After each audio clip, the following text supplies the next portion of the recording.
দেখেন আজকে 2-3 দিন আপনারা সবাই ফেসবুকে, ইউটিউবে সব একটা নিউজ দেখতেছেন, যে নিউজটা এখন ভাইরাল, যে নবীন গার্মেন্টস হয়তোবা নবীন শোরুমের মালিকের শোরুমটা বন্ধ করে দিয়েছে। তার কারণ হলো সে 300 টাকা করে পাঞ্জাবি বেচে, সে গার্মেন্টসটা এই জন্য বন্ধ করেছে। দেখেন 10 জন চোরের ভিতরে একজন ভালো মানুষ থাকাটা অনেক কঠিন।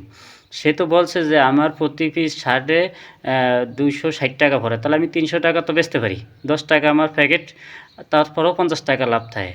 তাহলে আমি বেশি করব কী জন্য? আমি মানুষের জুলুম করব কী জন্য? আমি তো একদিন মরতে হইব। তাহলে কাফনের কাপড়ের তো কোনো পকেট নাই যে আমি টাকাগুলা পকেটে করে কবরের ভিতরে নিয়ে যেতে পারবো। এই জন্য ব্যবসায়ী যারা আছে সিন্ডিকেট করে মানুষের কাছে জোর জুলুম করে টাকা পয়সা নেয়, তারা হের ব্যবসাটা বন্ধ করে দিছে। যেই দেশে 10 জন চোর আছে, এই দেশে একজন ভালো মানুষ থাকাটা অনেক কঠিনের ব্যাপার। এই সিন্ডিকেট কে না করে? 10 জনের ভিতরে কমপক্ষে 9 জনই সিন্ডিকেট করে ব্যবসা করে।